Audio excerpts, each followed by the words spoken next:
Yeah, it's a Halloween poem, and I kind of wanted to write a poem about Halloween, but where I grew up, we didn't have Halloween, so I kind of had no memories of Halloween, so I kind of imagined. So I decided to write a poem about somebody's Halloween event, growing up, and I decided to write about Aaron. So the poem is called Aaron's Halloween Adventure.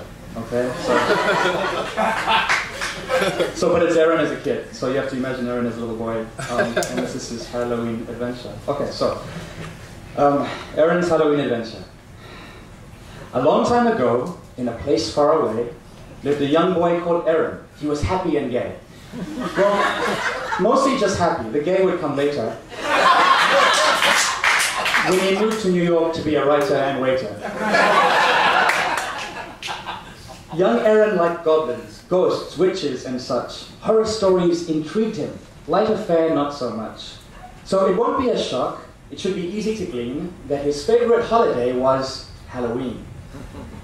But before we continue, let me add this aside. There was one thing that scared him, got him real terrified. And that was the notion of nuclear winter, of the atom bomb tearing his young life a splinter. Now all through October, our hero prepared.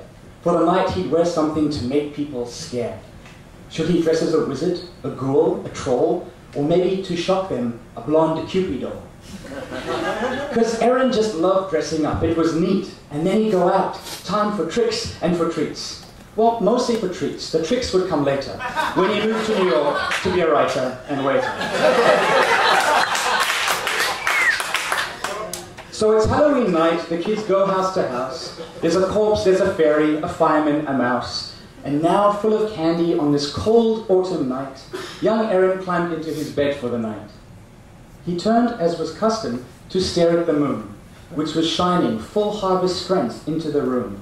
Oh, shocking! Oh, horror! What did he see? An orange orb hung where the moon should have been. The orb glistened and glittered, it gleamed and it glowed, and peering real close, Aaron's red blood ran cold. He saw figures within, and real people sat round, in a room in the dark, candles lit, underground. And then the orb spoke as it shone in the glimmer. This is your future, oh young Aaron Wimmer. Aaron's eyes opened wide. He began to sweat and to swelter, for the scene looked just like a nuclear shelter. My future's not this, cried Aaron in dread. It's Coldplay, Muse, Interpol, Angry Bird, Radiohead. Look closer, the voice said. Let the image beguile. Aaron did, and he saw on each person a smile. They sat round a figure, an older version of he, and they laughed and they clapped. What a strange mystery. You see, spoke the orb, it's not bad, it's not blue. All those people are there just to listen to you. They will gather one night, each with ears, eyes, and heart, as you read for them, Aaron, your beautiful art. It will bring people closer, not drive them a splinter. It is nuclear poetry, not nuclear winter. So sleep and start planning and dreaming and scheming. You have nothing to fear. Life has not lost its meaning. And so, with a smile, Aaron lay down and slept, while the orange moon all through the night sentry kept. And what, you may wonder, before we adjourn, is the lesson, the moral, the thing here to learn?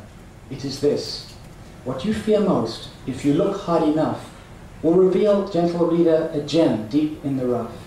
Do not run from the thing that would cause you to scream. Stay and look, like young Aaron, and discover your dream. It is there, underneath. It's the thing to embrace. What you need most resides in your heart's darkest place. Thanks.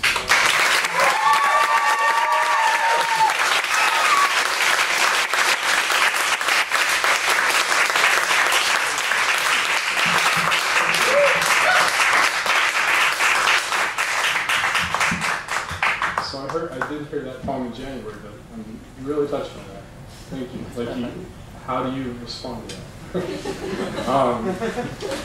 So I'm getting awkward again. I actually wrote on my lineup here, "Don't be awkward."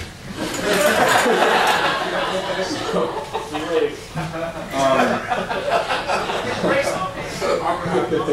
right.